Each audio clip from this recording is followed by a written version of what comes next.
Инулийн бол ургамалд агуулгаддаг хүнсний эслэгийн нэг төрөл юм. Эслэгийг хоол хүнсэндээ өдөр тутамдаа хэрэглэх нь эрүүл мэндэд тэтгэх олон талын ач холбогдолтой. Монгол орны эрүүл хөрс широонд тариалан ургуулсан Дуфийн намбар буюу болцоо цэцгээс гарган авсан инулийн буюу усан дуустдаг хүнсний эслэг. Найрлага 95.5% нь инулийн, 100% ургамлын гаралтай.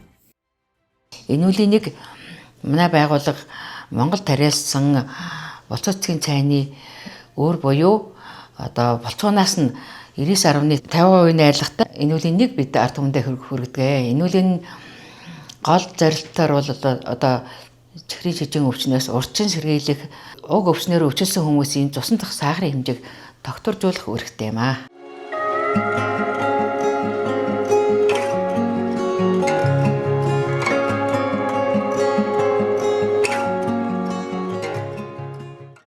Тэгэхээр сахар гэдэг зүйл уг нь хүний биед оронгуудаа 4-5 минутын дотор боловсрч эхэлдэг. Маш их энерги, эрчим хүчийг үйлдвэрлэдэг хүнсээ.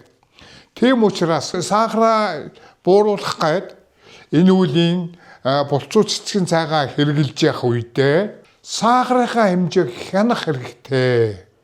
Хянжээж хэрэглэх хэрэгтэй.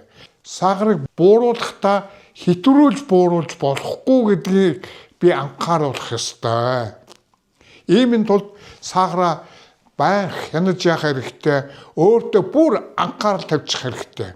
Би урд орон эслэгтэй, хүнсний эслэгтэй талах будаа идсэн бол маргааш нь би өглөө босоод инуулинтэй юм уу болцоо цэцгийн цагаа уух уугүй юу гэдгээ биеийн сахарын хэмжээг хянжээж ер нь миний сахар тэдэд өсдөг, тэдэд буудаг юм байна лээ гэдгээ бүр мэддэг болох хэрэгтэй.